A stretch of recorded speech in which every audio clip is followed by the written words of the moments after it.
I am so excited today to have the keynote of this boot camp, but also just very excited about the speaker that we were able to invite for this keynote, which is Professor Doug Bernheim. Doug was actually one of my professors at Princeton, believe it or not, but at that time he was teaching I/O. And at Princeton, he actually was also teaching I/O and game theory.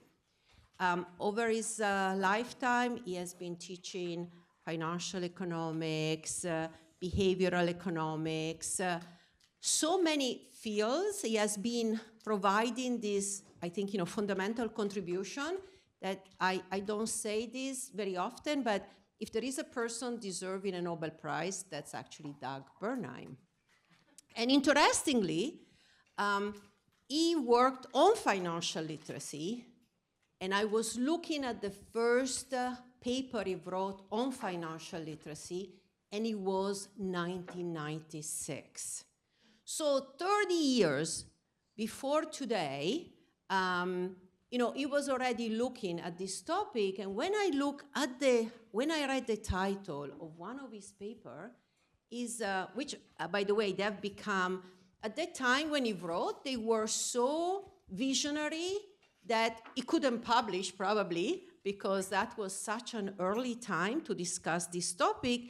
And, like the title of one of these papers, which I've cited, throughout all of my careers, are exactly what is the main topic today. Let me actually read it, which is Education and Saving, the long-term effect of high school financial curriculum mandates, right?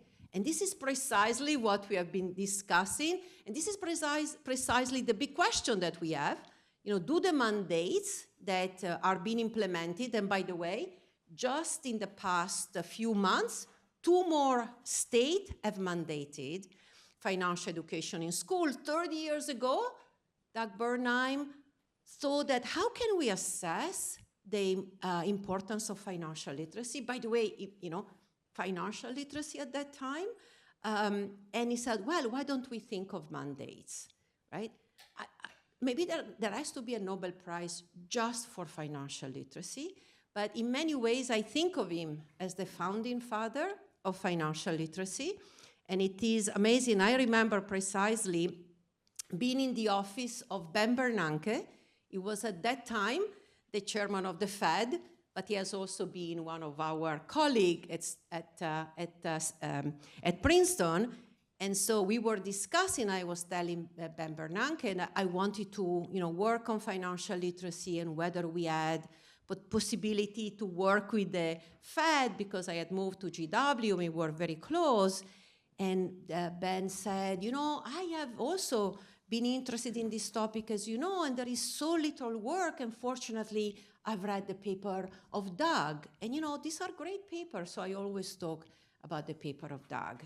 So it's amazing. So 30 years later, Doug, now you can get to lecture finally on financial literacy. I know that you have done a lot more work, game theory, industrial organization, made a contribution on all of these different fields, and now you're working on financial competence. So we are absolutely delighted to have you.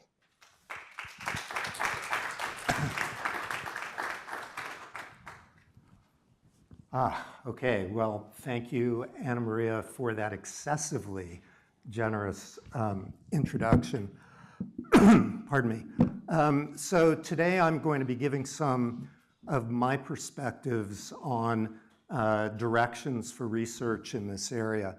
And by way of getting started, I'll state what I think all of you already know, which is that over the last 20 years, there's been an explosion of interest in financial literacy and achieving financial literacy through financial education.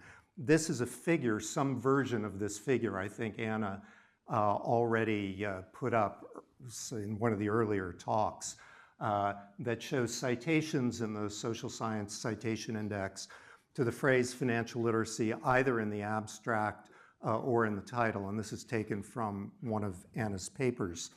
And now I'm going to pour cold water over everything that Anna just said about me, because I want you to pay attention to the timing here, right?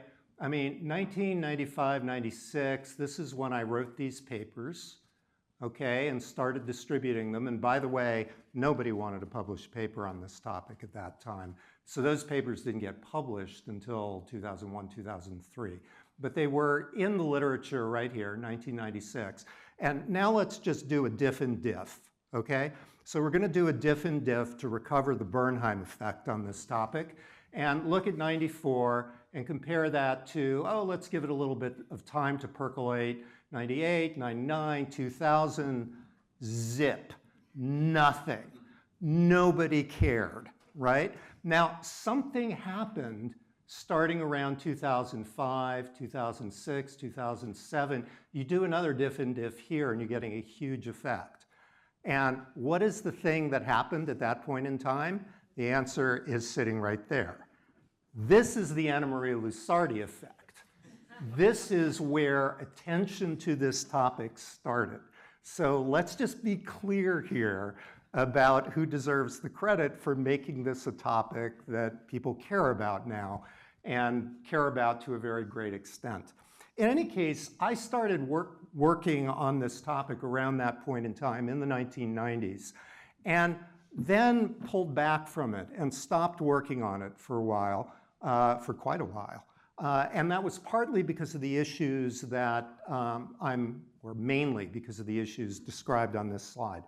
The literature on financial education generally, and certainly the early papers that I wrote, focused on the measurement of average treatment effects, either on financial literacy or on specific behaviors like saving. Now, we tried from the earliest studies to do some sort of normative evaluation to say whether these policies are doing good or doing bad. And those normative evaluations were at that time and continued to be going into the next couple of decades based on preconceptions about the types of behaviors that are good, like people should save more, and the types of behaviors that are bad, like people should have less debt.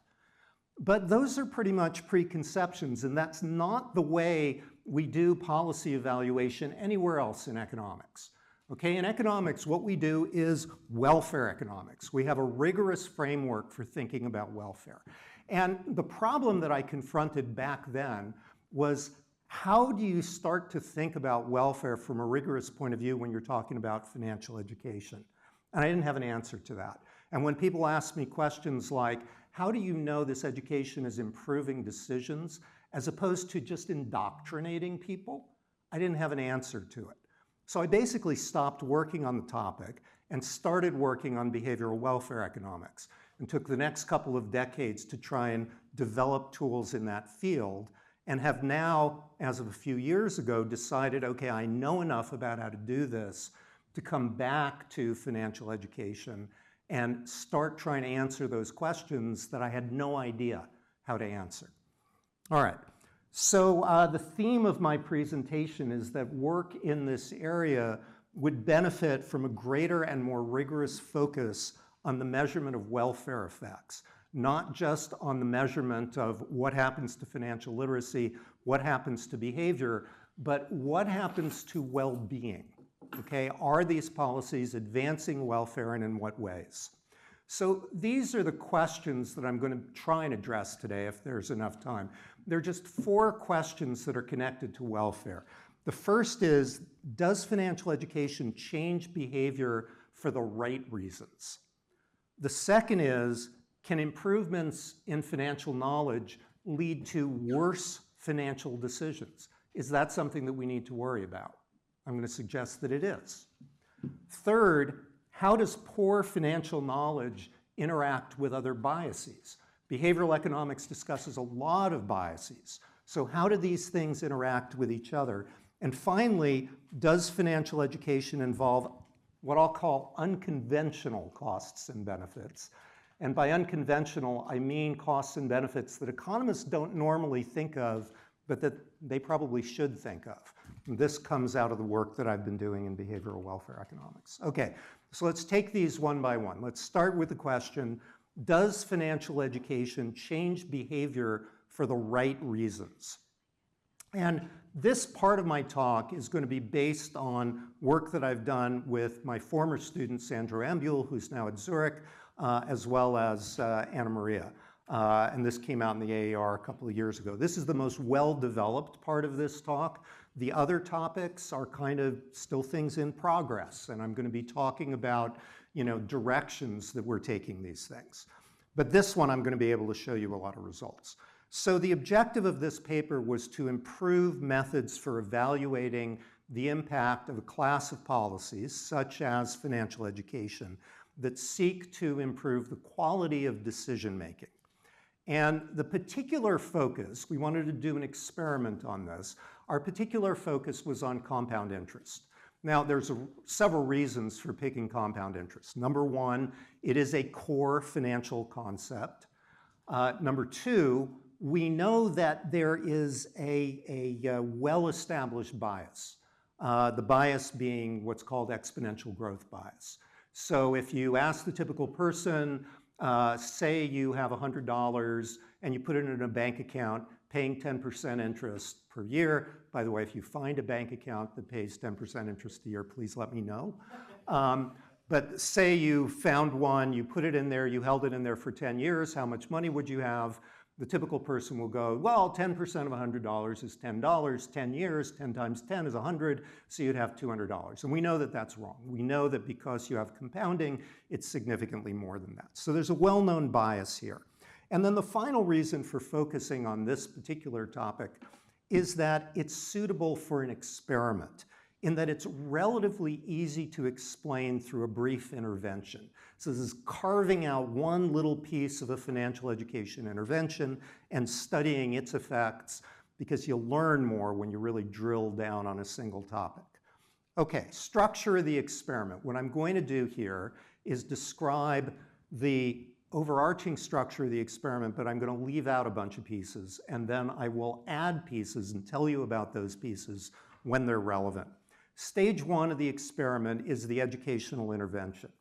And we have a treatment. The treatment is a narrated video, I did the narration, of a section on compound interest from a popular investment guide, a self-help book. And this is Malkiel and Ellis. It's a very popular book. So we just lifted a section on compound interest directly from that book. I'll tell you a little bit more about it in a bit, because the content of it is going to turn out to be important. Now, we did two experiments, and the experiments only differed with respect to whether the educational intervention had practice and feedback. So in experiment A, there was no practice and feedback. In experiment B, there was. And then we had a control treatment, which is just another narrated section from the same textbook, but something that doesn't have anything to do with compound interest. Okay? And you can think of this, to go back a second, you can think of this as what we want to do by comparing to the control is to determine whether this treatment, either with practice and feedback or without, is effective, and we want to know whether the practice and feedback make a difference. So it is just standard kind of policy evaluation so far. Okay? Stage two of the experiment involved evaluation decisions. So this is behavior. These are investment decisions. And what we did was elicit, through incentive-compatible mechanisms, willingness to pay for interest-paying instruments that mature at a specific point in time. And because this is an experiment, we had to compress the time frame. So I have an example here of a typical instrument that we studied, a $10 investment in an asset that pays 2% interest per day, compounded for 36 days. Okay, and you'll see in a minute or two why 36 is the number that we picked here. But hang on with that. So that's the, we had many of these kinds of investments, and people are valuing them. They're basically saying, I'm willing to pay $15 for this, I'm not willing to pay $16 for this. So we know that their valuation is between $15 and $16. Okay, and then stage 3 is a financial literacy assessment, but it's not a broad assessment. We're not using like the Big Five or something like that here. Instead, we're using something that's very specific to this topic, because that's what we want to measure in terms of literacy. These are exam-style questions that assess people's ability to either calculate or to estimate compound interest. Okay? So like I said, you can think of this part of our study as an experiment that involves standard policy evaluation. We're going to assess average treatment effects for 2 interventions, one with practice and feedback and one without. And the other components of this experiment I will describe as soon as they become relevant. Okay, now here are the first round of results. These are average treatment effects for test scores over here and for valuations here. So this is financial literacy, this is behavior. And let's focus first on literacy, test scores. We've got experiment A and experiment B, and we've got 2 bars, one for the treatment and one for the control. And you can see that the treatment was very effective, and it's basically identical between experiment A and experiment B. So we found no effect of practice and feedback. And then when we looked at valuations, this is behavior. Now remember, the supposition here is that you have something like exponential growth bias, so you expect these things to be too low, so increases are interpreted as beneficial if we're just doing this kind of the standard way. And what we find is that in experiment A, you get a statistically significant increase, very highly significant, very large. And the same thing in experiment B, and it's the same magnitude. Okay, so using standard evaluative metrics, what would you conclude? You would say both interventions have the right effect, they increase valuations, that's behavior, and apparently they have it for the right reasons, because they both increase financial literacy. However, you would also conclude, don't bother with practice and feedback, because you're not buying anything additional from this. Okay, pretty clean results, right? Only those results are totally wrong. Those conclusions are completely unjustified and misleading.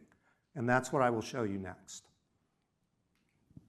Okay, so we did some further investigation that called the conclusion into question. And what we started investigating was the nature of the intervention. And we said, look, this intervention has 2 components that we can distinguish between. One is substance. This is where we're really teaching people concepts and tools. And the other is motivational rhetoric. So the substance would include things like a conceptual explanation of compound interest, but we also teach them the rule of 72. The rule of 72, my experience is about half of economists know the rule of 72 and the other half don't. In this group, it might be higher than half, but if you don't know it, don't feel bad. A lot of economists don't. It just says that as an approximation, the product of the rate of interest and the doubling period for the asset is 72. Okay, that's a good approximation. It's a good way to quickly approximate compound interest calculations in your head. That's why for a 2% investment, we use 36 days, because the product of that is 72.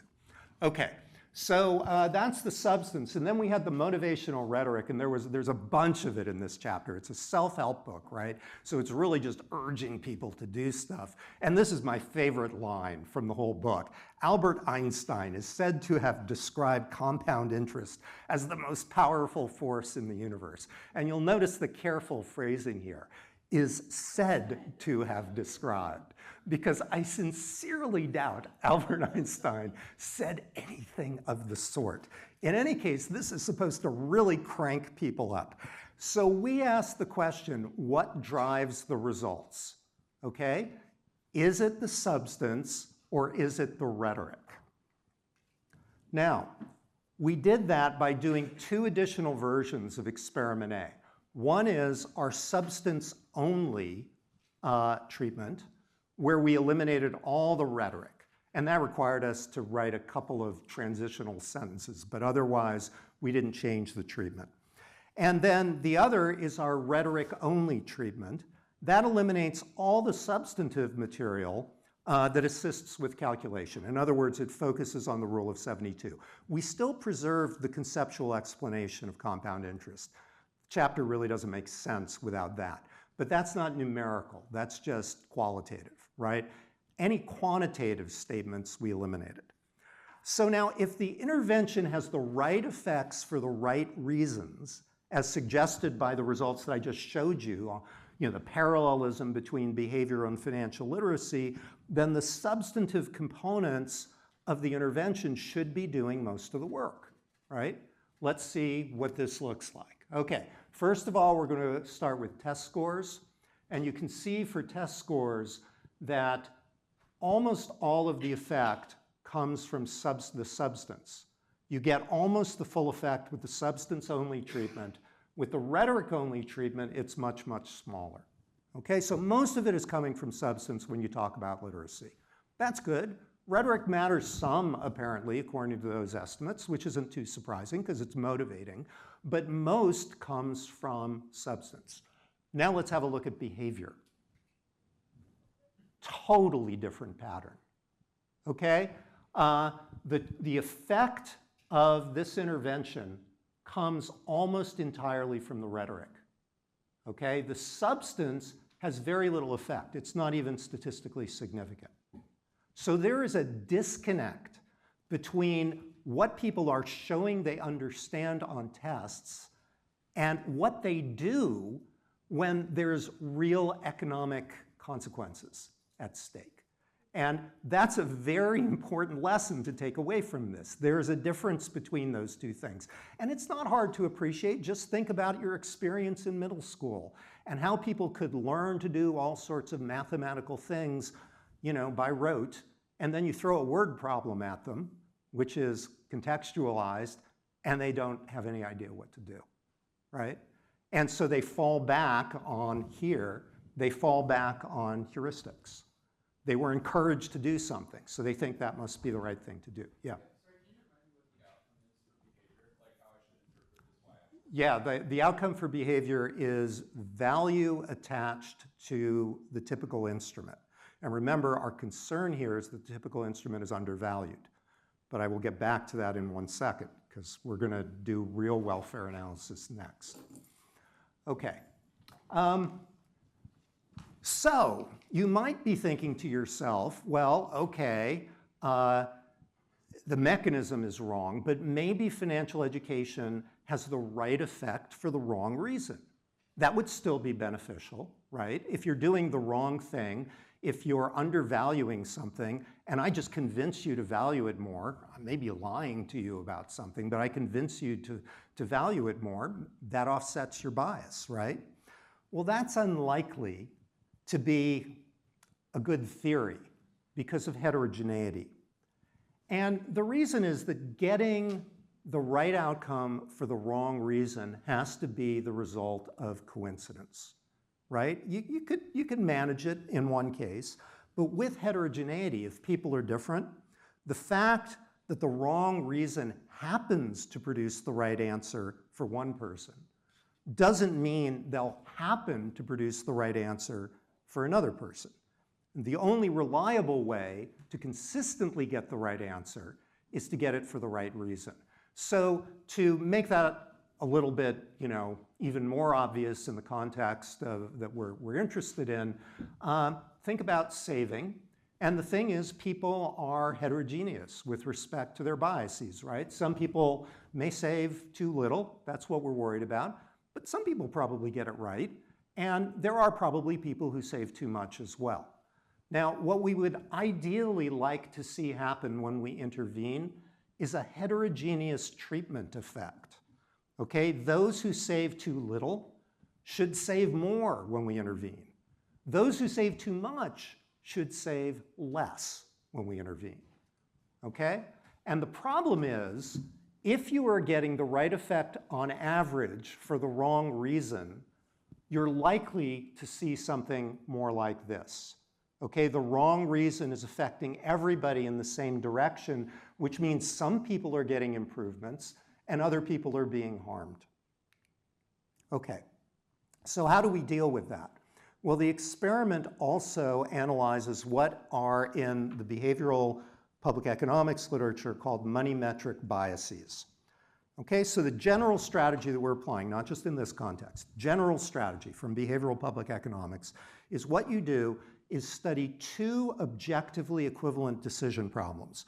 One with its naturally occurring complexity, the other simplified to make the consequences of the decision transparent. And you define what's called the welfare relevant domain, which are the choices that reveal preferences, reveal informed judgments. You define that only to include the second, the transparent choices. The idea being, in our context, if somebody, okay, so to go to our context, we use paired valuation tasks. So in addition to assessing the willingness to pay for this $10 investment that pays 2% interest per day, compounded daily for 36 days, that's one problem. But then we have another problem where we say, what's your willingness to pay for $20 in 36 days? Okay, that's to an approximation. Those two questions are identical. Okay, but obviously people know what they're getting in the second case. In the first case, they only know what they're getting if they understand compound interest. So if we take the second to lie in the welfare relevant domain, we can use it to evaluate the first and make a real welfare statement. Okay, the money metric bias then is just the difference in valuations. Now here, I'm going to show you separate results for intervention A and intervention B. Remember, for these interventions, the only difference between them is whether we gave practice and feedback. And everything I showed you at the start said same thing. It doesn't matter. The practice and feedback doesn't affect the average treatment effect for financial literacy. It doesn't affect the average treatment effect for behavior. But there's a big difference in terms of the heterogeneity of the treatment effects. And you see that here where I've plotted the CDFs for this money metric bias in decision. So you would like to have everything concentrated at 0, right? You'd like to have, in the CDF, you'd like to have a vertical line right here. Everything should be right there. And you do get, you know, some concentration there for sure. But what you see for experiment A with no treatment and no practice and feedback, whoops, with no practice and feedback, what you see is that the CDF shifts to the right.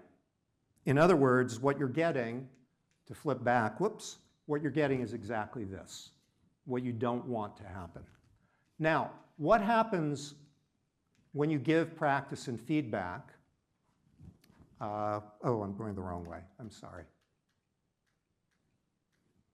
What happens when you give practice and feedback? That's experiment B. That's on the right. And you can see that it's totally different. That what's happening is that for people who set valuations too low, you are increasing their valuations. But for people who set them too high, you're not having any effect at all.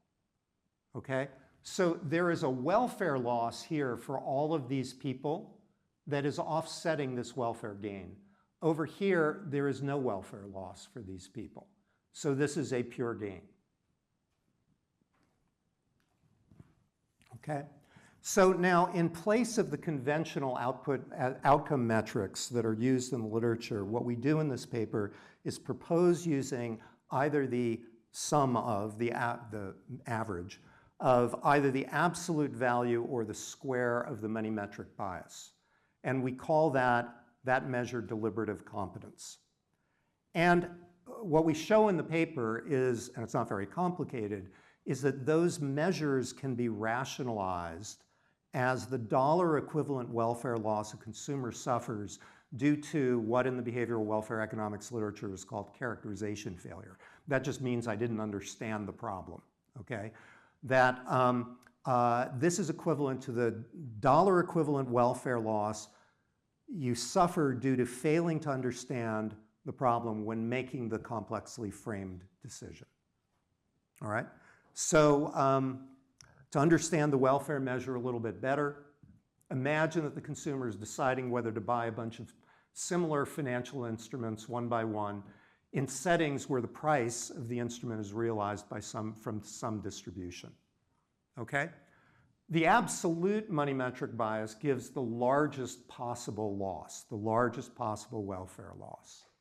Okay, it's the most costly mistake the individual can make. The squared money metric bias approximates the expected loss. That's a mathematical claim in the paper.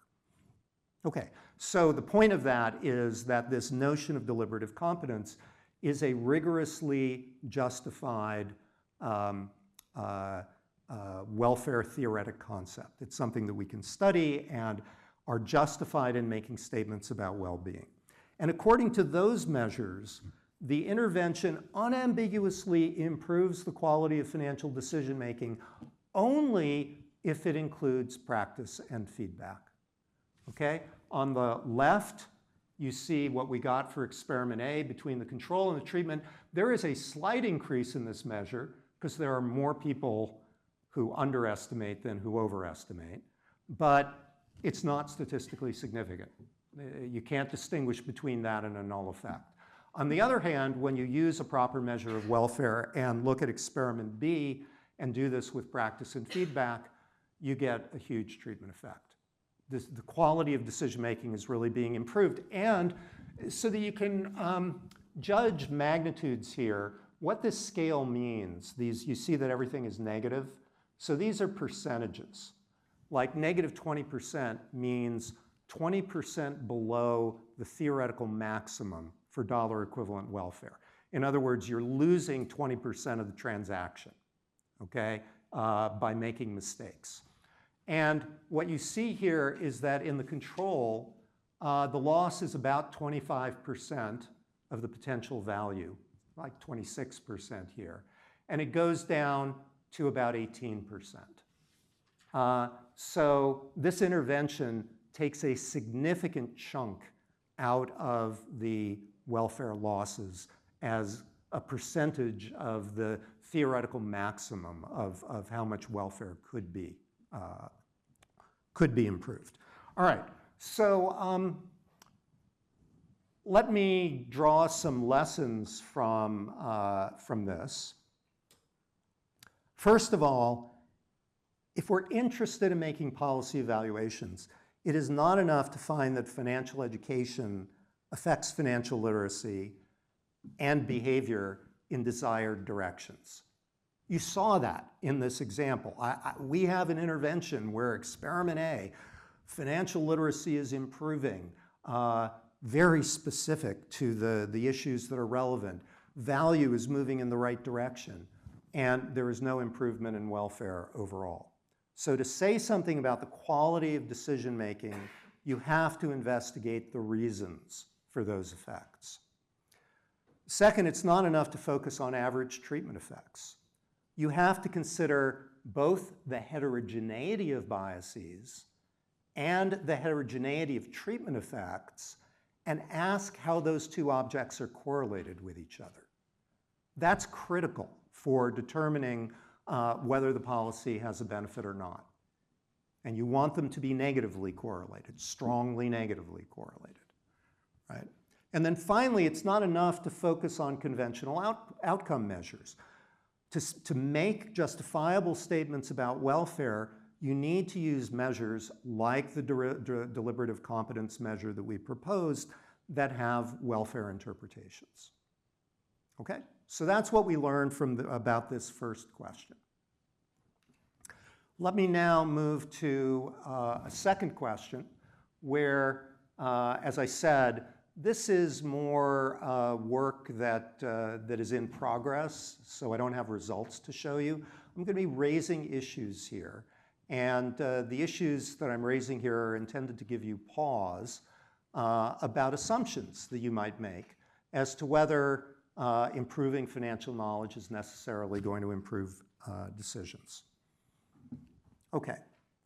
So as a starting point, I think that we can agree that it's very likely that low financial knowledge, very low financial knowledge, probably leads to very poor financial decisions, and that very high or perfect financial knowledge probably leads to very good financial decisions. We wouldn't really dispute that basic principle.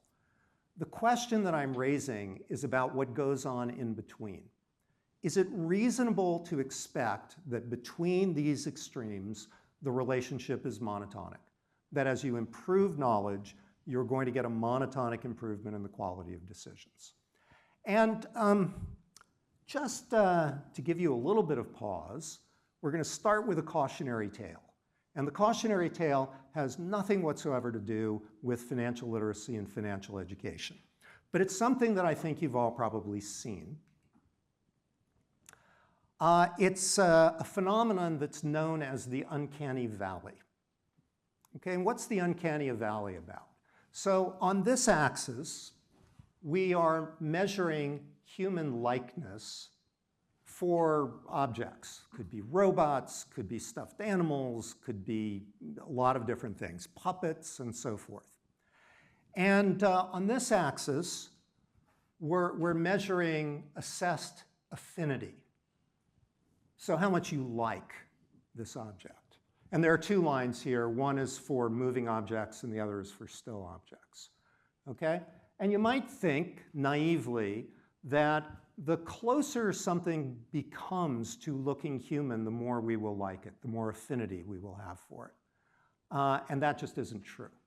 Okay, this is a very well established idea that there is this thing here called the uncanny valley, that as you become too close to looking like a human, and here we have zombies and corpses, for example, it becomes disturbing as opposed to something that you feel affinity for.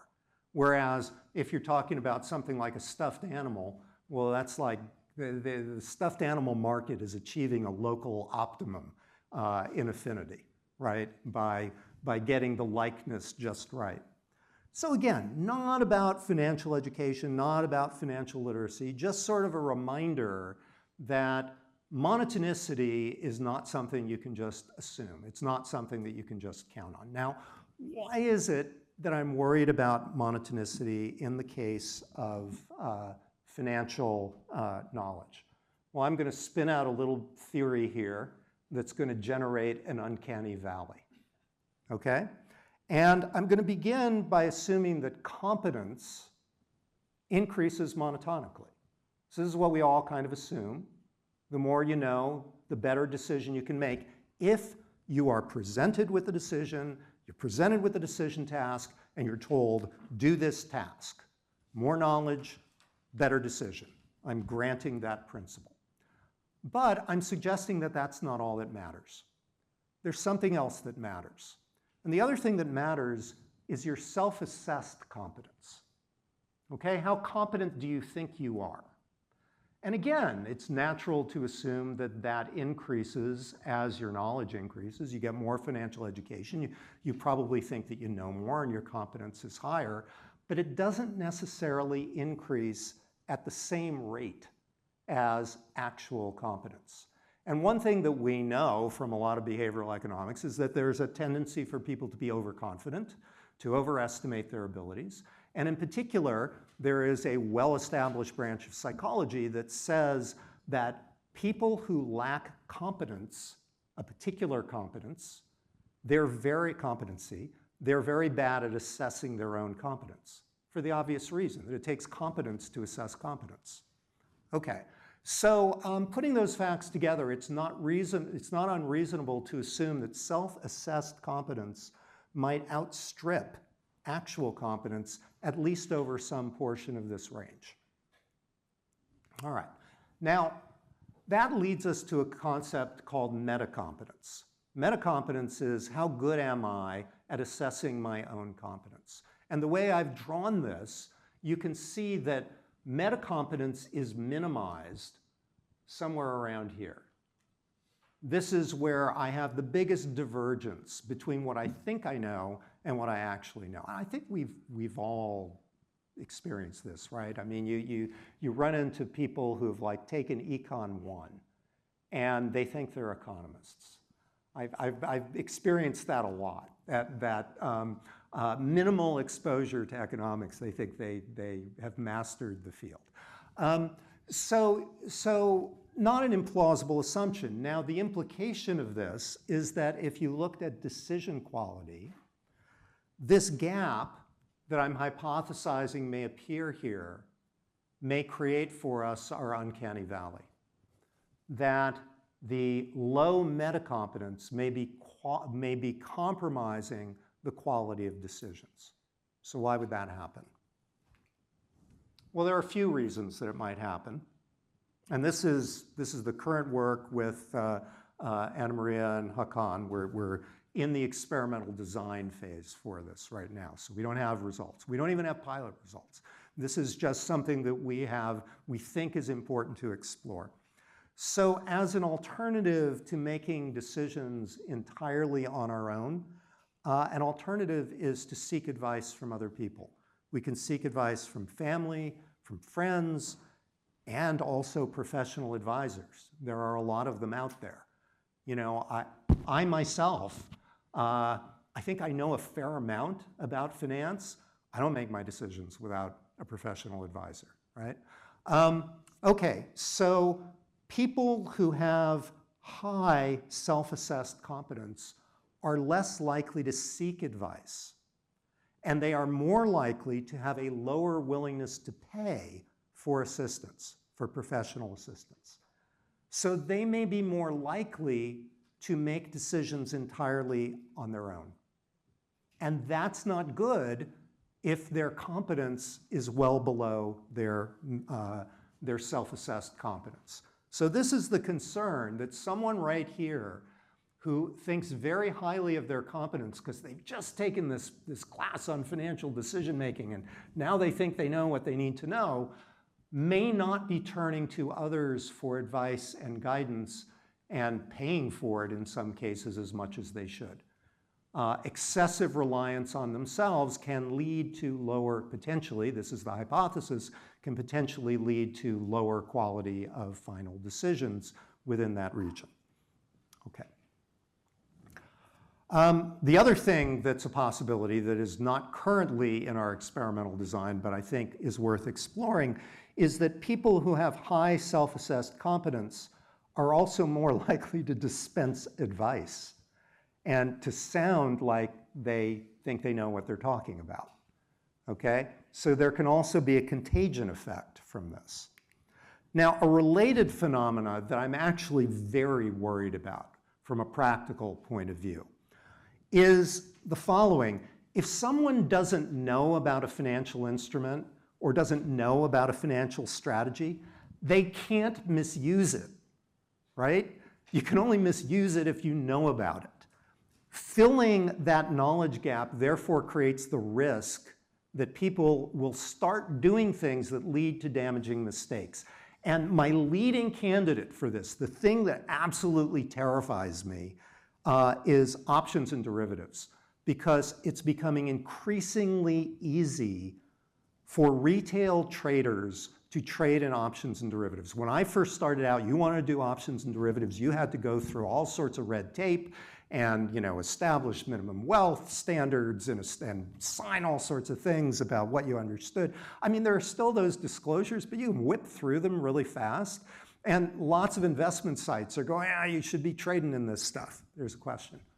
Yeah, and we can also postpone this to later, but when you were presenting this now, one of the things that we repeatedly observe also in the data is not this overconfidence, but rather underconfidence that prevents people from investing in the first place. Yeah. So they underestimate, especially women, their own knowledge, and then they don't become active.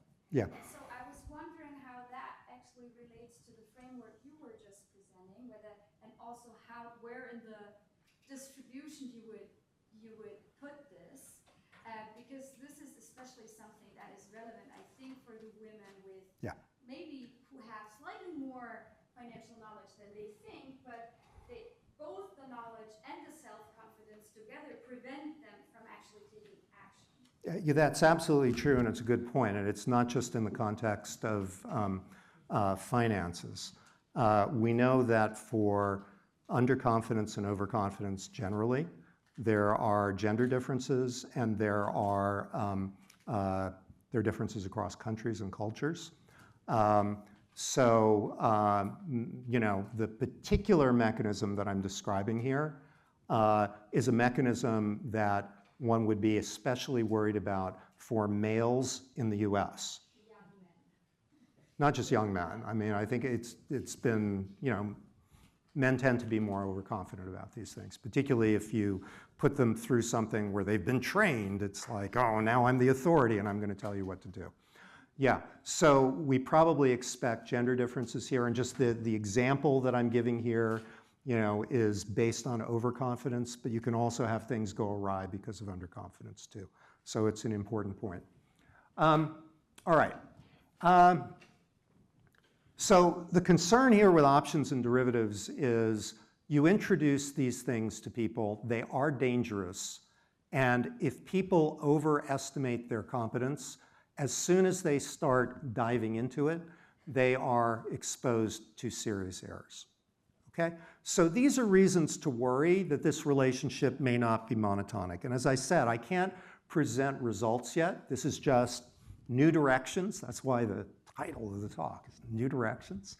Some lessons to draw from this. First of all, when designing financial education programs, it may be important to give people a feel for the scope of what they don't know. Not just teach them all the stuff and test them on that stuff and say, look at what you know now, but to also say, this is really complicated stuff, and you've basically just had an introduction to it. And there's a lot of stuff you don't know yet. Second, educating people about the types of aid and assistance that are available and about ways to access that assistance. Like, how do you find an advisor, a financial advisor? How do you talk to them? You know, that's a scary process for people. What do those people expect? I think a lot of people are put off from talking to advisors because they don't want to sound stupid, right? That may be as important as improving their financial literacy. If somebody knows what they don't know and knows how to find people who do know, they're likely to make better decisions. We have a separate project on financial advisors where we're trying to determine whether financial advisors are welfarists or paternalists.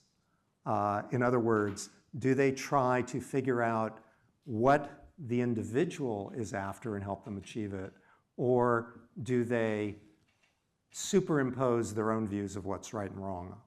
And I think that's also an important question that we don't know the answer to yet.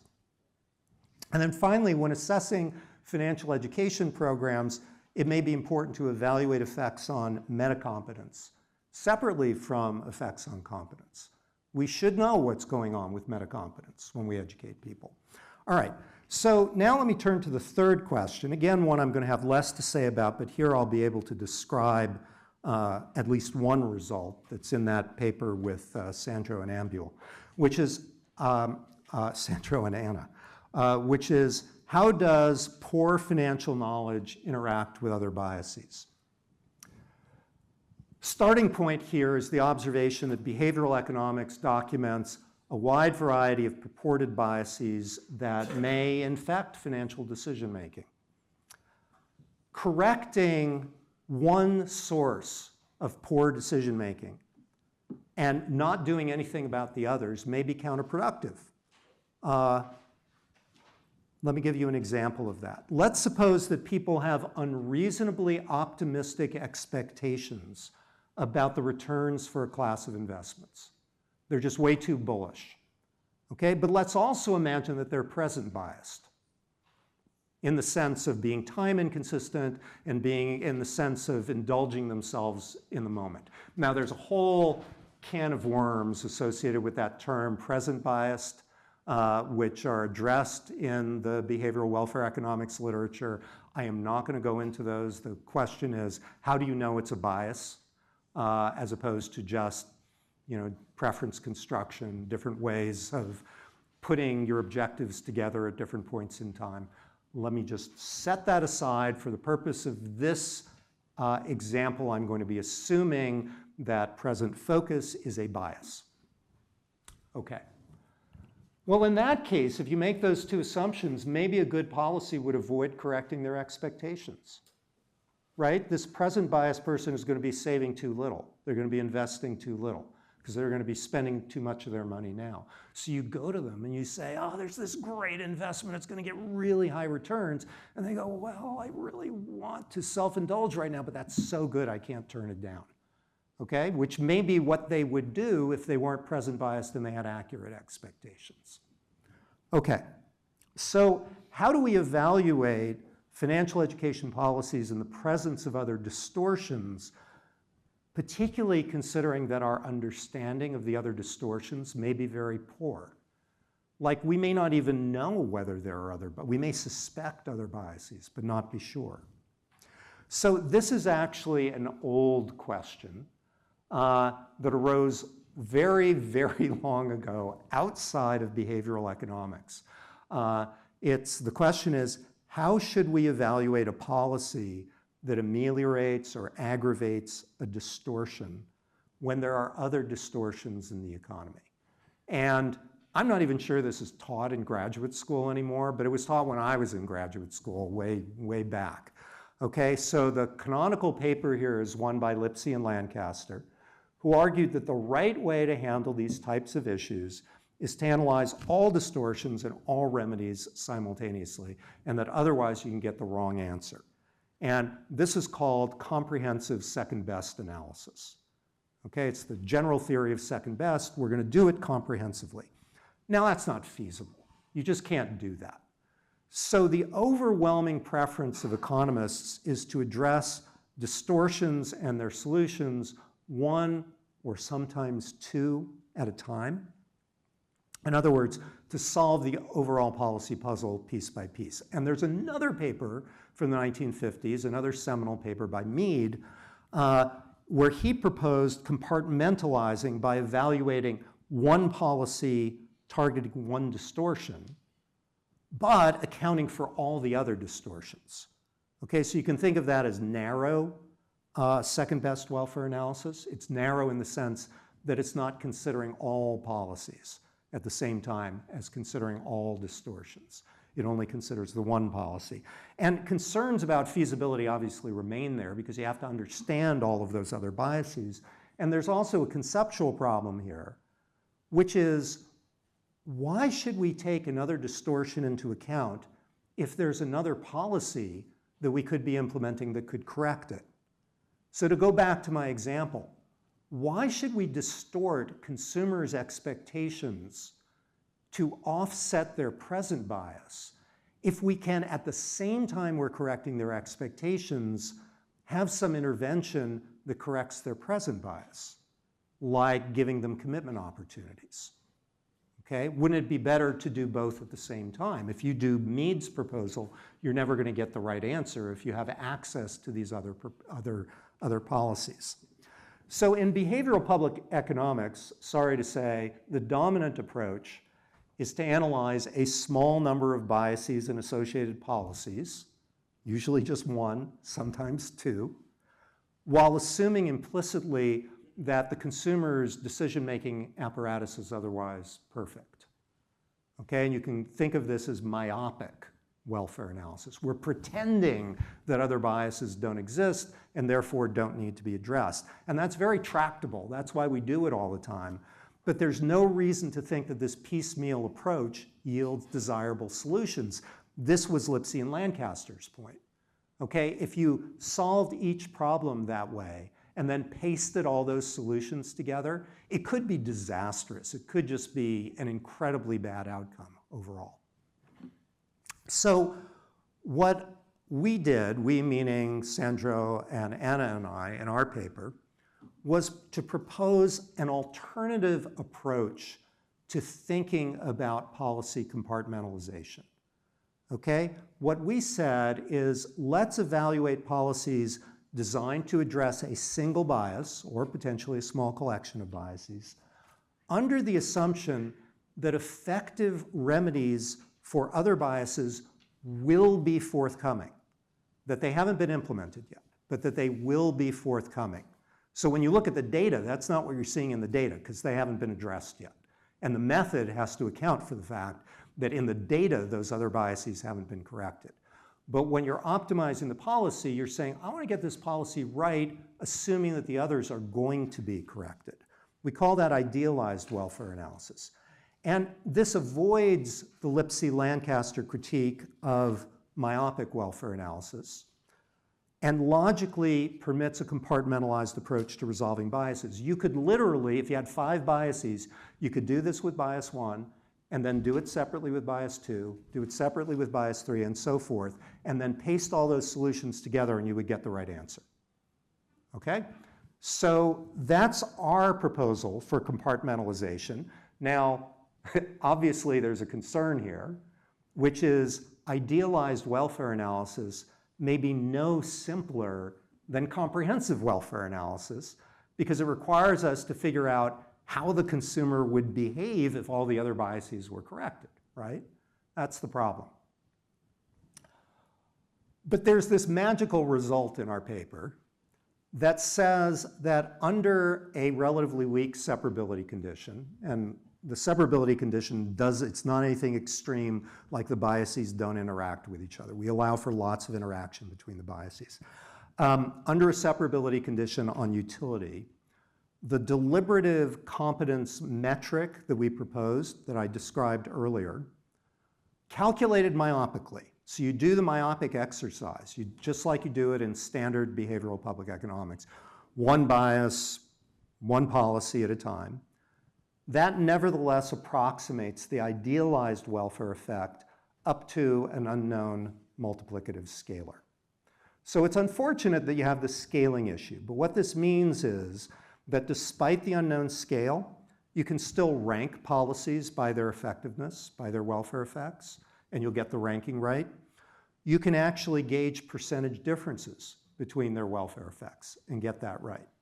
And you can aggregate over decision problems and get that right.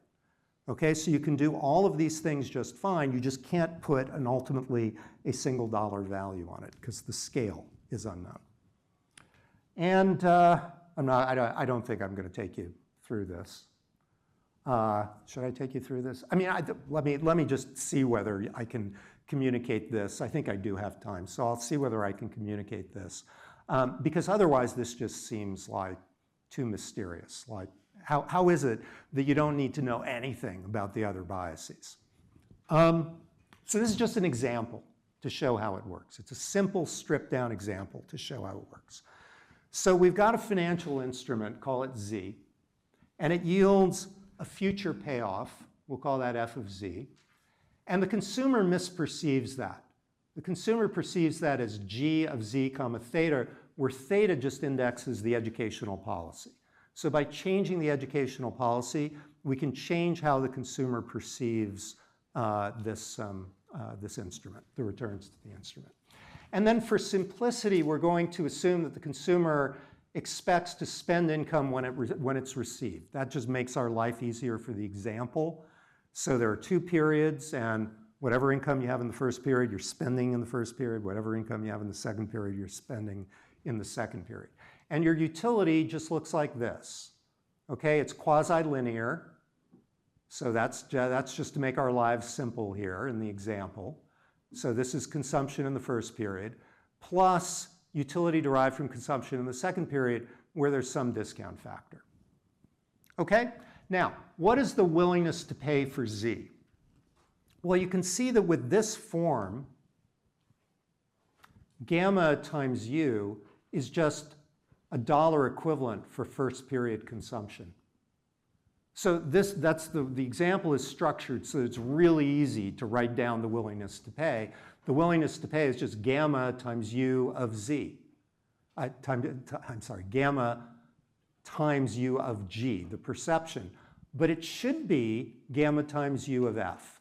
So that's the mistake. People are valuing this instrument this way. They should be valuing it this way. And therefore, their measured error in their willingness to pay, this is the money metric bias, is just the difference between those 2 terms. Okay?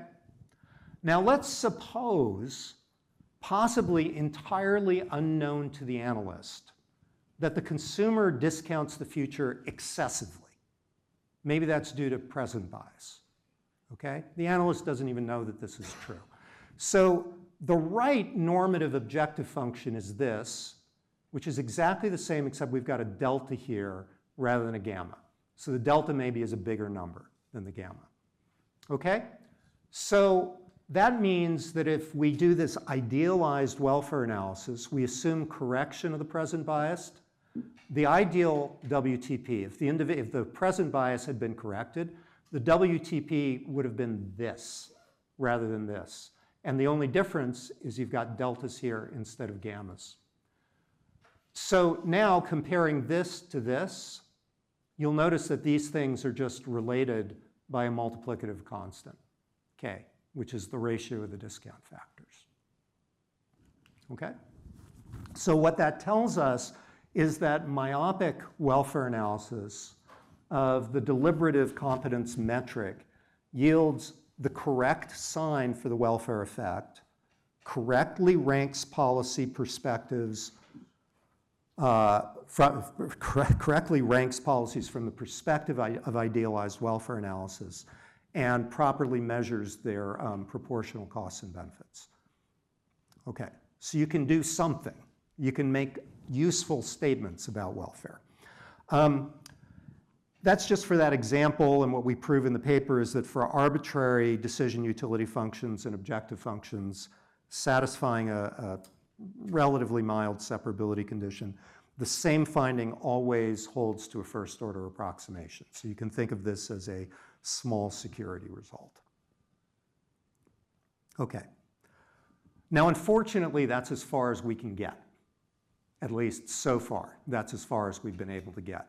So we can do something about these other biases without requiring this comprehensive analysis, but we can't do enough. So lessons from this are, first of all, when evaluating financial education policies, it's essential to explain the position that one is taking concerning other biases that may impact decisions and how other policies might be used to address those other biases. You have to frame any statements that you make with those assumptions. All right, and further, in settings where other biases are suspected, it's important to either take those biases into account, if you can, or to use evaluation methods that are robust with respect to the potential existence of such biases. And I've given you one. And it may be that further work in this area can improve upon these techniques, but at least we've made some progress in that direction. I was actually stunned that we could make any progress with that question at all. So being able to give at least one result that says this you can do is helpful. All right. The final question that I want to pose today, in some sense, this one's the most fun. Does financial education involve unconventional costs and benefits? The types of things that economists don't think about, but that maybe we should think about. Okay? Now, so far, we've focused on the consequences of financial education that are associated with the instrumental value of knowledge. The idea is that knowledge affects our beliefs. Like if I teach somebody compound interest, then that changes their beliefs about what an investment instrument will deliver. Okay? And that in turn affects consequences that we care about through our choices. I now believe something different about this instrument, so I make different choices than before. I may increase my valuation, I may decrease my valuation. Those are all instrumental consequences of knowledge. Now the thing is that knowledge and the beliefs that follow from knowledge may also have non-instrumental costs and benefits. And this is a principle that's like really deeply rooted in cultural consciousness. And to show that, I just want to give two adages. The one on the, these are polar opposite views, right? The one on the left is from Henry David Thoreau. Rather than love, than money, than fame, give me truth. Truth is an absolute, okay? in the sense of that we do standard welfare economics. Standard welfare economics is based on a philosophical school of thought known as desire satisfaction theory. This is a school of thought about well-being. And it says that well-being consists of having one's desires satisfied. And if your desire is to know the truth, regardless of whether that has instrumental value, then satisfaction of that desire under the standard approach that we take should count as welfare.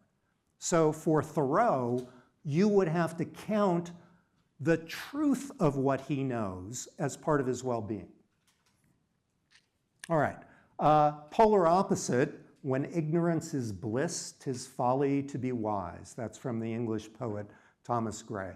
And this is pointing to a phenomena that has been discussed in the behavioral economics literature. There's a whole sub-literature on belief-based utility. And it's just saying, look, you know, some beliefs make us happy, even if they're false. And that people may have trade-offs between the quality of the outcomes they get and the beliefs that they hold, which make them feel good. We trade those things off just like we trade everything else off. Okay, so let's talk about some implications for financial education and literacy. Think about someone who avoids financial decision-making because they find thinking about it extremely stressful. And I have some new survey results in a paper it's a behavioral welfare paper, so it's not specifically about financial planning. But we find that when we ask people the question, do you avoid financial planning and what are the reasons, and have open-ended answers, an awful lot of people are saying, yes, I avoid financial decision-making because I experience stress, I experience anxiety, I feel overwhelmed. It's negative emotions that are experienced during the process of this activity. Okay, they're very compelling. And these people actually know in our survey, they tell us, yes, and I think my decisions are not as good because I do that, but I would rather do that because this anxiety, it's just not worth it to me.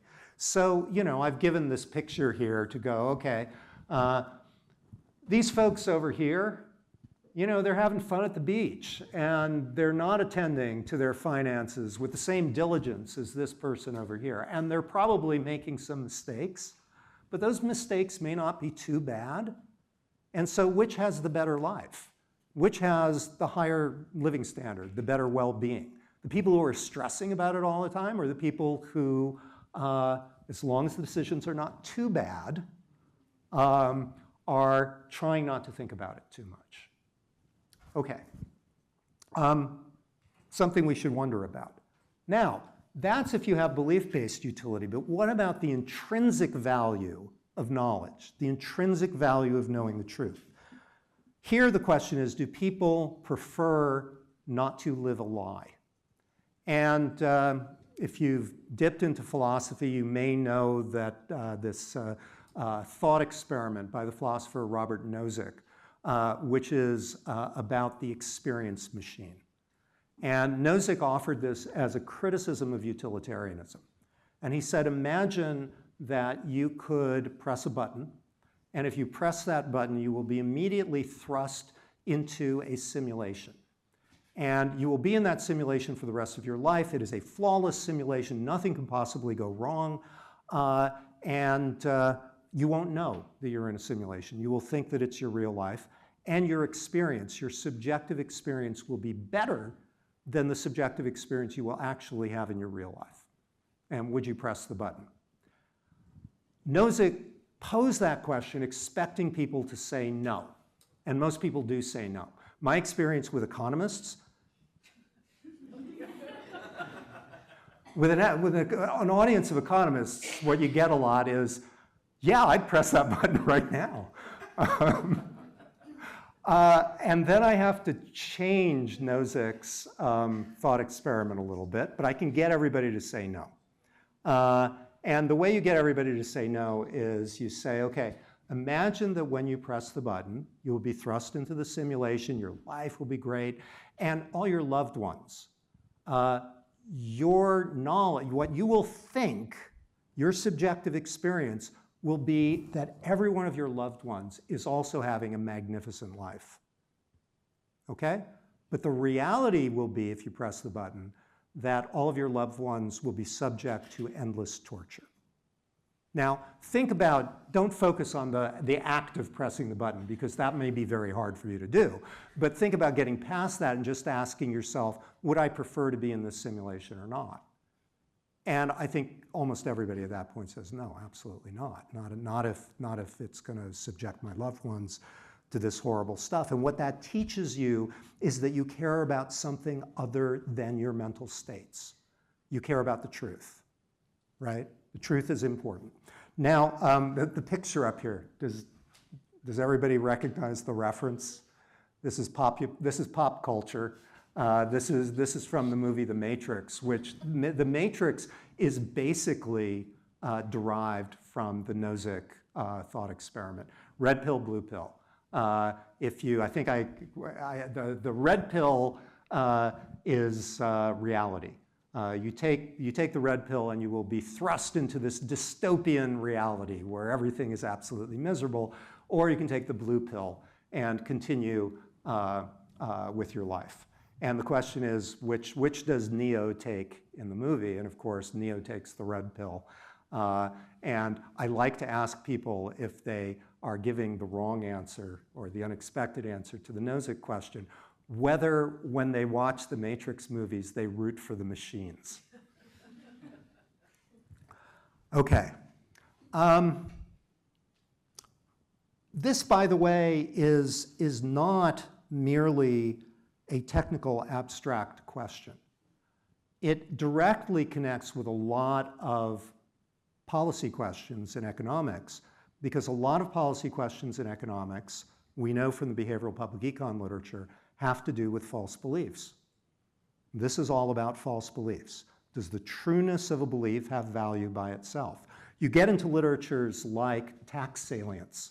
Okay, there's this literature on tax salience that shows that if people aren't aware of taxes, well, that's good, because that means that deadweight losses are small. It doesn't distort their behavior. And belief-based utility doesn't help, because belief-based utility, I feel really good if I don't think I'm paying any taxes, right? So there has to be something else going on. Now, one thing that might be going on is it's something about the government's reputation. So, you know, if the government deceives people, it'll get a reputation for deceiving people. But we're really not talking about deception here. We're talking about obfuscation. And newsflash, the government obfuscates all the time, right? So it's not clear that there's any impact on reputation. So what else stops us from doing these policies? Well, maybe the fact that it just seems wrong to actually deceive people. Okay.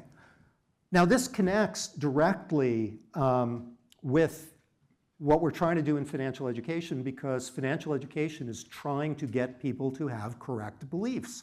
And the issue is, does the correctness of their beliefs matter intrinsically? And I've tried to motivate for you that it should.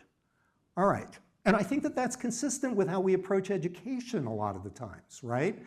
Education is conveying information, truth, and it's valuable because it's truth, not necessarily just because it has instrumental value. So could we address that in the context of standard welfare economics? The answer is yes and no. There's an in-principle answer, and the in-principle answer is yes. The reason is, as I said before, standard welfare economics is rooted in the philosophical tradition known as desire satisfaction theory. So if you want to ask the question, does this fit within that framework? All you have to ask is, could we think about a desire for truth and that desire being satisfied? And of course you can, okay? So we can think about this. The problem is measuring it.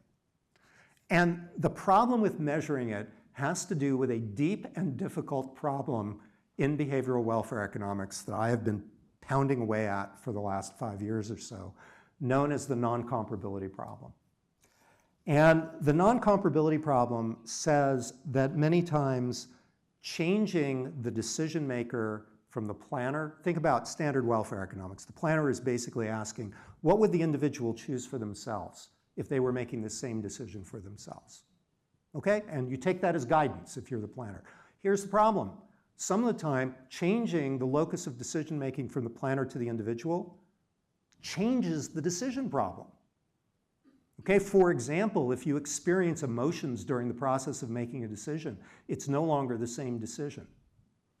When the planner decides something for me, I might want them to make a completely different decision because I don't feel guilt, I don't feel temptation, I don't feel regret. Okay, that's one problem. But then the other problem, the other non-comparability problem, is some decisions simply are not reproducible at the individual level. Things that the planner can choose, someone cannot choose for themselves. And that's the problem that we run into here. Because you cannot consciously choose to hold a belief you know is false. Right? I mean, that's just a logical contradiction. You can't choose to hold a false belief.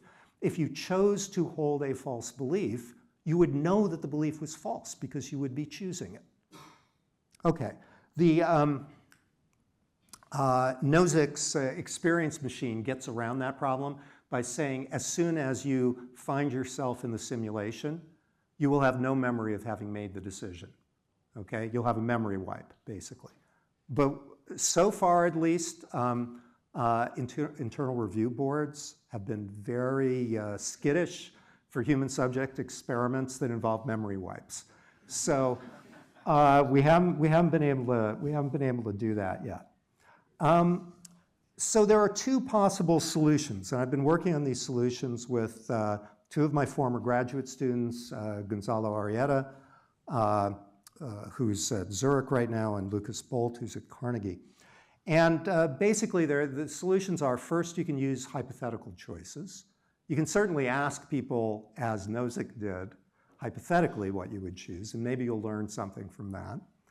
You can also use what are called surrogate choices. Surrogate choices are when one person makes a decision for another person with the objective of benefiting the person that they're making the decision for.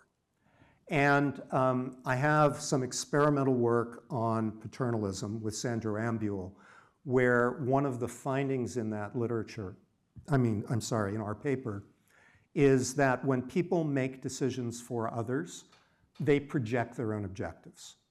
They make those decisions as they would like others to decide for them. And if that's the case, then surrogate choices might not be too bad. Okay. I'll give you an example of a hypothetical question that we've used to try and contextualize this issue in a way that people will understand. Okay, suppose that while traveling on vacation a few months ago, you visited a small furniture shop at which you saw a beautiful desk that you considered purchasing. You enjoyed talking to the owner about the desk, and during your conversation, you learned that he was about to close the store and retire because of health issues. So critically, there's no opportunity in the future to buy anything from this store. Really important, because if there were, there might be instrumental reasons for wanting knowledge. Okay, while at the store, another customer told you that they had heard the owner had worked as a fireman and was a local hero because he had risked his life to save multiple people in a catastrophic fire. And when considering whether to buy the desk, it occurred to you that it would be nice to support someone who was so selfless. Okay, that's the setup. Now, we ask people about various cases. And this is the case I want to focus on. You bought the desk, and the other customer was wrong. The owner never worked as a fireman and was definitely not a local hero. In fact, he had a reputation for being generally disagreeable and unkind to his employees. You don't know this information. Considering that you bought the desk, would you now want to learn the truth about the owner?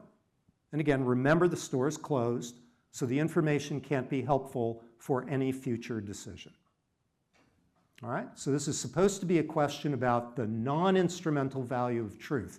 And the interesting thing here is that this is putting a conflict into place between intrinsic preference for truth and belief-based utility. Because for belief-based utility, I certainly want to believe that this guy really was a fireman, okay? So just pilot results on this. What do we find? 37% are ignorance, 37% strictly prefer to learn the truth.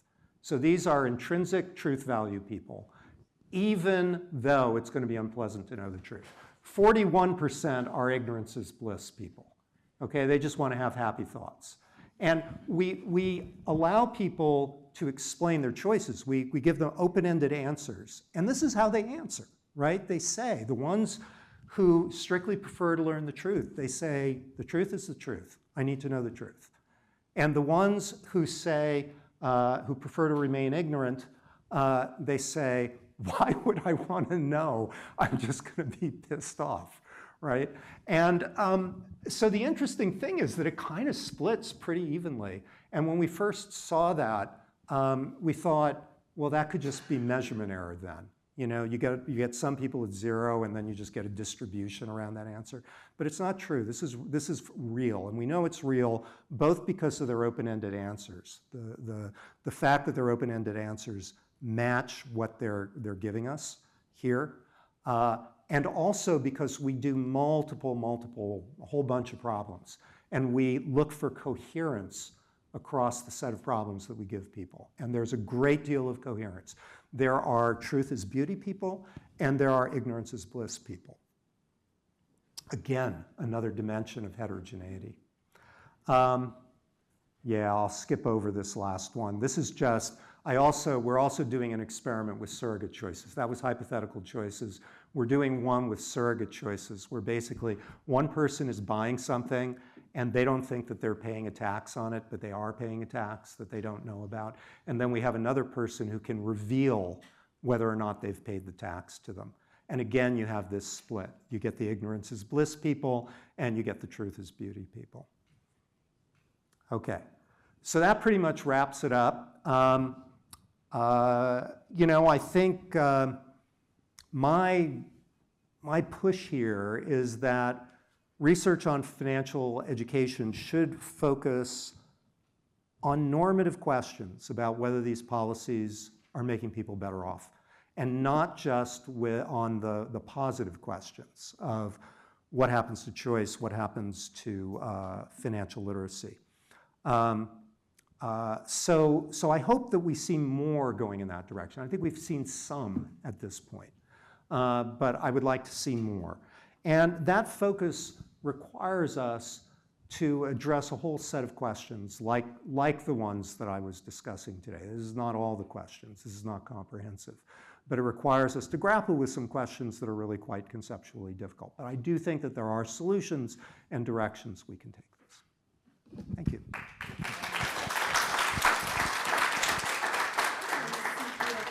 For a little bit, because I'm going to take my power as organizer of this, and we are going to take more minutes. We are going to walk to the museum, to the Cantor Museum after this.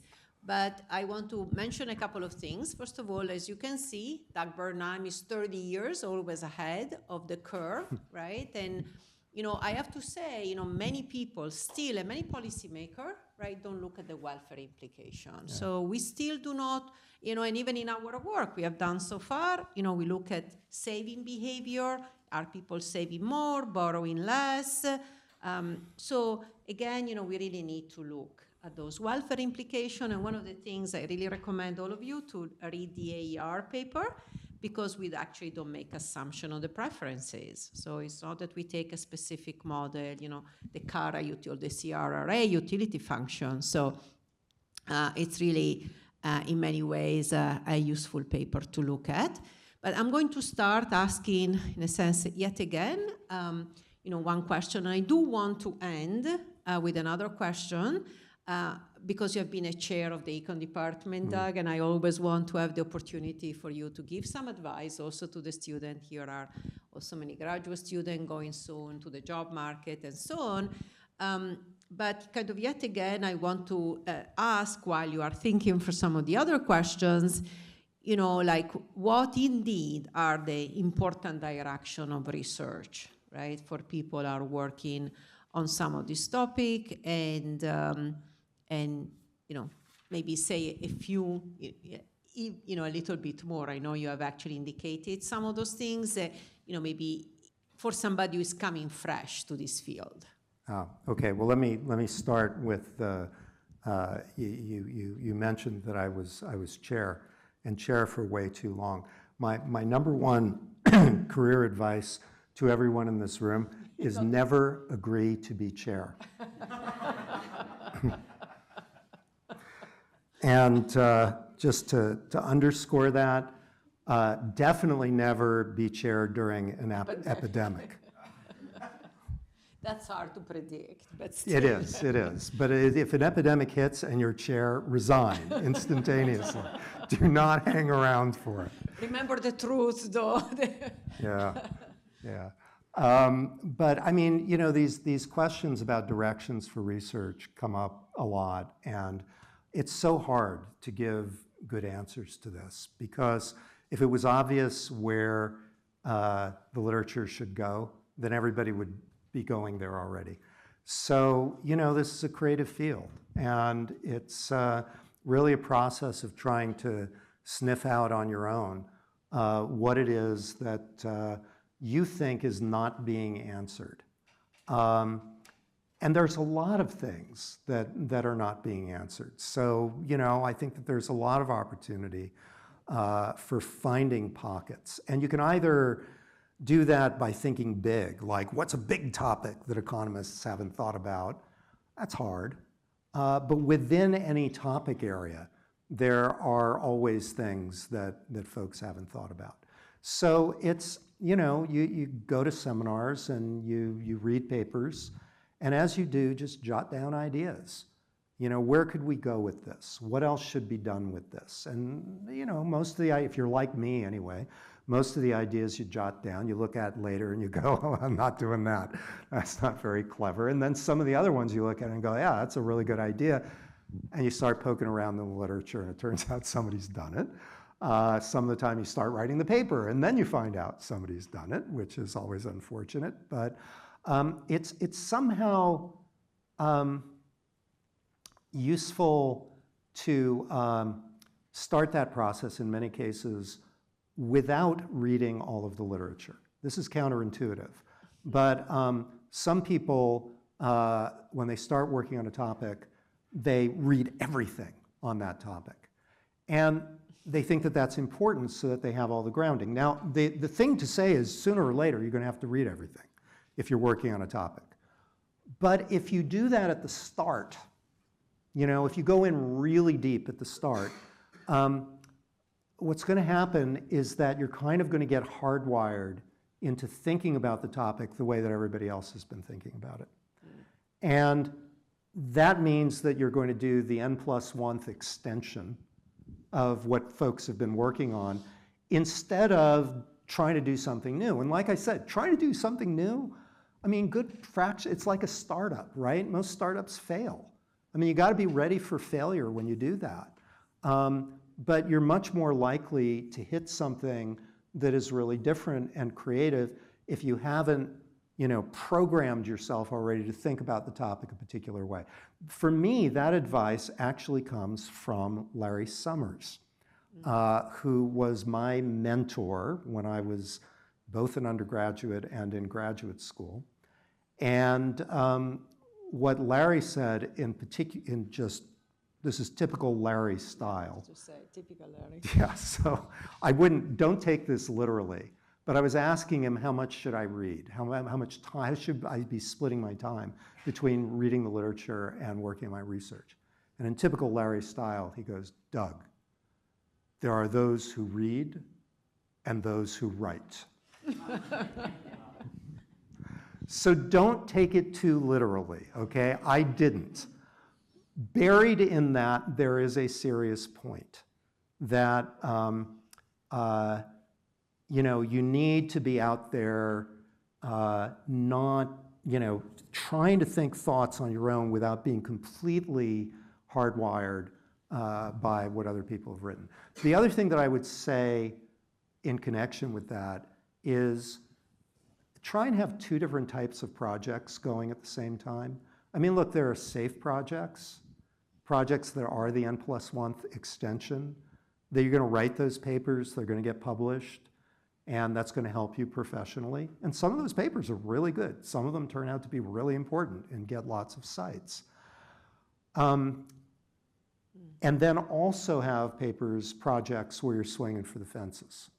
Don't do all of one or all of the other. You know, you do both. It's, this is all about finance, right? It's Hedging, okay? You want to be hedged. That's a great advice, actually, particularly for junior people.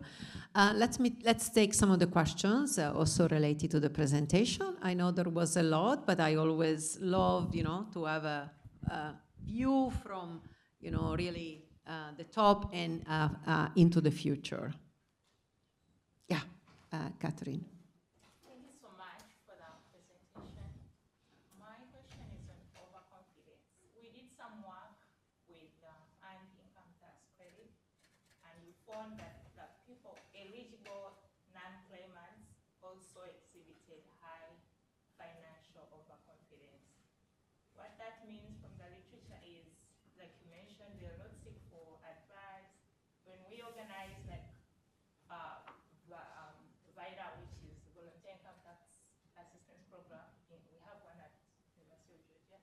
They do not come because they think they know, but actually they don't, because that's shown from their behavior. So how do we address that gap? How do we get to them? Because they are not, they want nothing to do with that because they think they know. Yeah. So there is that gap. How do we close that? That's a great policy question. I'd love to see your work, so I'm quite interested in taking a look to see what you found. You know, I don't have a magic bullet for policy. I don't know exactly what we do about it. You know, there are various, and how alarming you want to be, right? Because one way to try and get people to pay attention is to try and be alarming. You know, you're exposing yourself to all these horrible things. That strategy doesn't always work. Have you folks seen mandatory cigarette packaging in Canada? This is by law.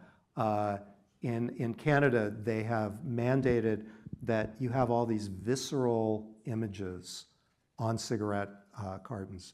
And they're like, you know, people on respirators and stuff, and it's really disturbing. So the idea was to do something to try and scare people, right? And what happens if you're that aversive is that people just go into avoidance techniques. So in Canada, what happens is the companies have marketed these sleeves, and you can just take your pack of cigarette and carry it around in this sleeve, so you don't see the pictures. So, you know, we know that there are these lessons about how difficult it is to communicate people's exposures to them without having them just stick their heads deeper in the sand. I do not have the answer to that one. Obviously, there's going to be some balance of scaring them, but not too much. Tim. Yeah, so as you know, I agree with that.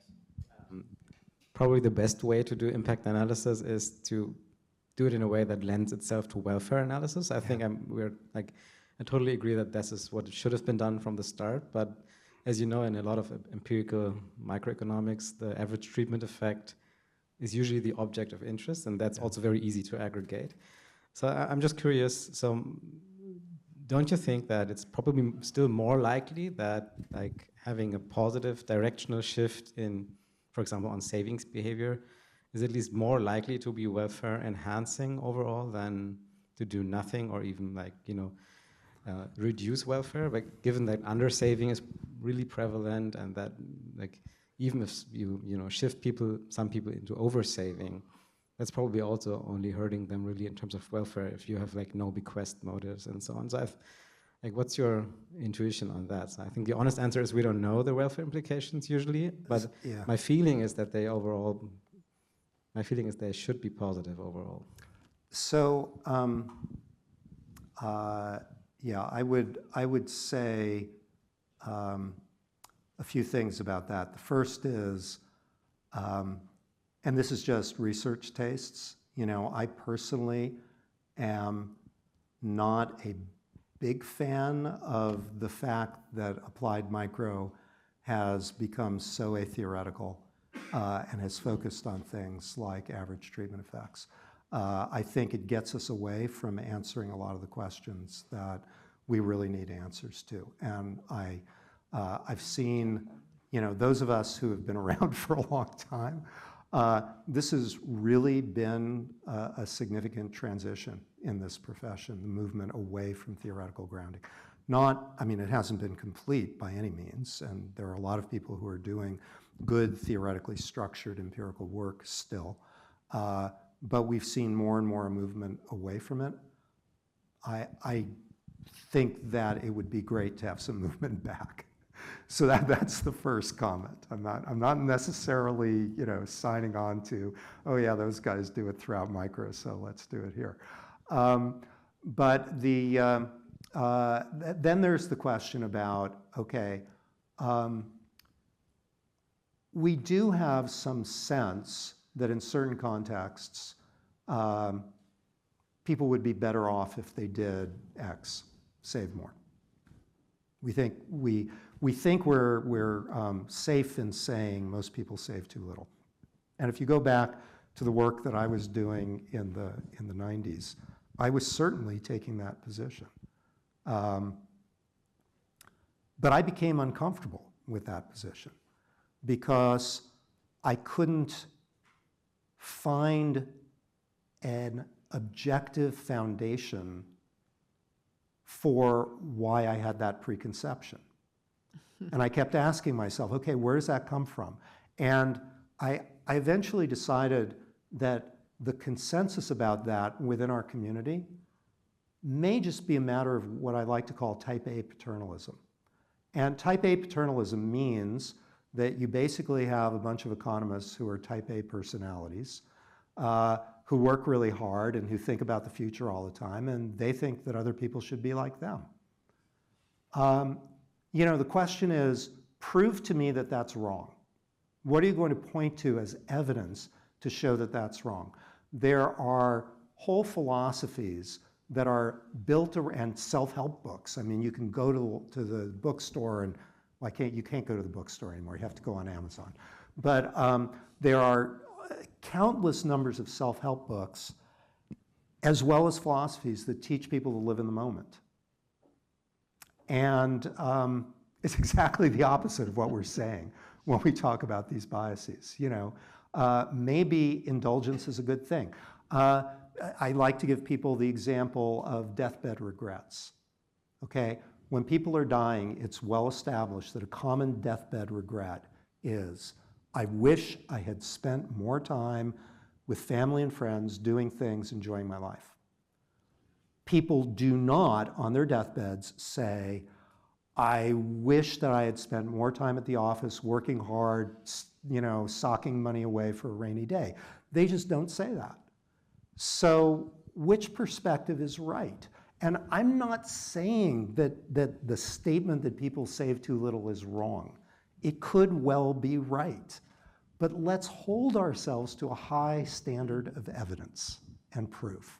And in the paper with Anna and Sandro, I think that, you know, 9 out of 10 economists would have said, I am confident that people generally will place too little value on these investment instruments. And what we find is that's not the case for a lot of people. And if you just went ahead on the presumption that getting them to value these things more is a good thing, you'd get the wrong answer. So I'm sympathetic to what you're saying, but I can't get myself there. That's a great answer. Tabea. Just a small side note on what you were saying. We actually did a survey with Mike Hurd and Suzanne Hubert a couple of years ago, where we asked people their retirement age whether they regretted not having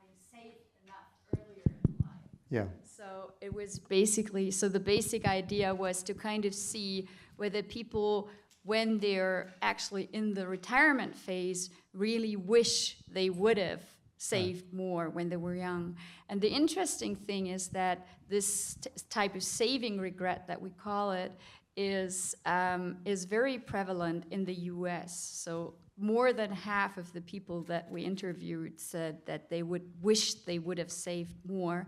It's mostly related to, not to procrastination, but it's mostly related to unanticipated shocks that occurred. So there are these, somehow people experience shocks to their finances that then let them regret not having saved more earlier in life.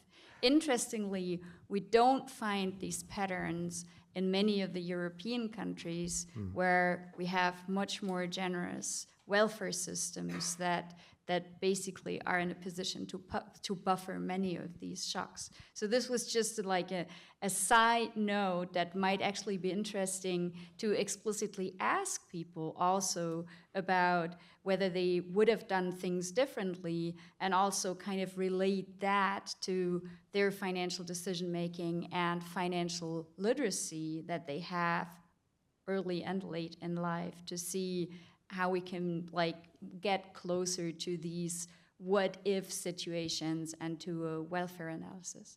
Yeah, and I think that those kind of data are definitely interesting, and it's worth exploring them. One has to be careful, though, about making welfare statements on the basis of them. Right. There are some serious pitfalls. One is, to the extent people are present biased or present focused, then that will infect these questions.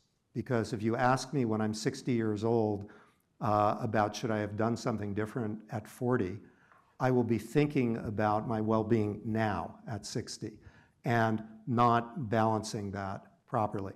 The other problem that you can get with those kinds of questions that is really hard, I've seen this in other contexts with other, not just questions, but also decisions, is people really, really struggle with parsing ex ante uncertainty and ex post uncertainty. They really mess that up. And the question that you want to ask when, like, you're asking about the unexpected expenses, you want to be asking them the ex ante question. But they will have a hard time taking that perspective and will probably be giving you the ex post answer. So the ex post answer is, yeah, I had that event happen to me. I really should have done more. So, you know, these interpretational questions really make our lives difficult. Justus, let me actually get the, oh, wonderful. Thank you. Yeah, You please. can have two. Thank you. It's on? Yeah, it's on. Okay, thank you. I have, so just on what you said now last, that's also what we find in cognitive interviews, if you ask these type of uncertainty questions. So people do this as post rational. Yeah. I have one question related to one slide that you showed with these hypotheticals. If you've looked at heterogeneity, so who are the people who like want the truth? If you've looked a bit at kind of heterogeneity across standard demographics, if one can pin that down. And then I have a bit more of an open question related to... Okay, let me take them one at a time so yeah, I don't forget. With that one, haven't done it yet. We intend to. But, you know, so far it's just pilots. Okay. So it's small samples, so we can't really chop it up too much. Okay. The second question relates a bit to the environment where agents or like consumers make decisions in. Do you think that if we succeed and we make people more literate, this will change the environment that people make decisions in, say the investment environment? And how do we feature that in welfare analysis? So I guess my question is to spillover effects. Yeah, so yeah, general equilibrium effects. That's really important to think about. You know, again, heterogeneity may matter a lot there. If you have one portion of the population, let's say you take a whole bunch of people in the population, you start moving them to greater financial literacy, then financial companies, they're going to start designing their products and designing their pitches for those people. And that may mean that the folks who don't have the literacy are left even further behind and are, are even deeper in trouble because the system becomes increasingly inappropriate for them. I imagine a lot of things can happen. If you're starting to explore in that direction, I'd encourage you to continue to do it because I think it's a really important direction. I've been struggling so much with the partial equilibrium issues that's been enough for me so far. But I agree with you, the general equilibrium questions can be really interesting here. And I know we have passed out of time, but I really want to ask you one question which can be helpful for all of the students here, which is, you're probably one of the person who has published most top journal than I can think of. So can you give students, advice on, like publishing a top journal, including the fact that, super difficult, takes a lot of time, but I think the exchange of the, what is a top journal value with respect to a field journal, I would say is now 5 to 1. Meaning 1 to 5, meaning a top journal is worth 5 field journal. I think that varies a lot from institution to institution.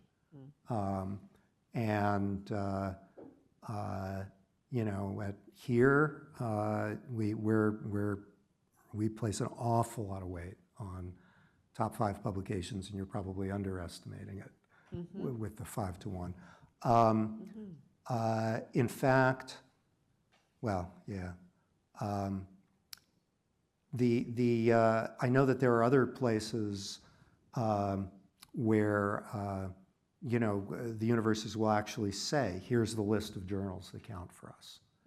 And so that would be very different. There are other places where, like particularly places that are more oriented towards teaching, liberal arts colleges, where they're more interested in just seeing some productivity. They want to see that you're out publishing in reasonable places. So, this is something that differs so much from place to place that wherever you are, you just have to assess what is the policy there and what do they value, and talk to your senior colleagues and say, what is a publication here going to be worth when I get evaluated? And they'll tell you. I think generally senior colleagues try to be helpful on these things. In terms of publishing the top journals, I mean, it is, it's a matter not just of the paper's quality, but also of the general appeal of the paper. You have to figure out how to position your paper in a way that will connect with a broad audience. If the editor reacts to the paper and says, well, this is kind of a narrow thing, it should be in a specialized journal, they're not going to take it. So you got to write it in a way that makes the case that a lot of people ought to be interested in this thing, and then at the same time maintain the high level of quality. And then the only other thing that I would say, and I say this to all of my students, just advice on dealing with referees, because that's a hugely important part of the process.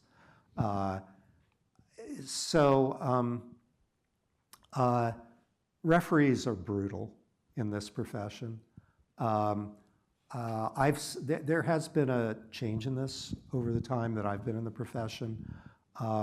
Referees used to spend more time looking for value and then suggesting, well, maybe I don't think this paper makes it in its current form, but I might be sympathetic to something that tries to develop the following kinds of things. There's less and less of that, unfortunately. And I'm telling you this for 2 reasons. One is so that you can deal with it when it happens to you. But the other is that when you write your own referee reports, I try and do this all the time. Just write a report where you go, okay, here is the potential value in this thing. And no matter how bad the paper is, you can usually find that. I've hit an occasional paper where I couldn't, honestly. But usually there's something that you can find of value where you can say, develop this. You know, this is a good direction. That's a constructive report. Increasingly, referees have taken their job to be find a reason to reject this paper. And they read the paper until they find something that they think is a reason, then they go reject. And they write a report, half the time they get the point wrong, which I think is embarrassing for them. But so, you know, exercise some humility in writing the reports. Say, here are the issues that came up for me, and you know, maybe it's a matter of explaining these issues better, or maybe there's a substantive problem here, I'm not sure. But write kinder referee reports than you're receiving, because the ones that you receive are probably going to be nasty and brutal, because that's what people do in this profession, unfortunately. And they do it to you know, me too. I mean, like, you know, I've had papers where first reports come in and it's one guy goes on the fence and three others go negative, negative, negative, and the editor says, well, I'm going to do a reject and resubmit because maybe there's some potential here, but like you're going to have to start from scratch and rewrite the paper. And I've gotten those papers published under those circumstances. So you just take it step by step. And the strategy is get the referees on your side.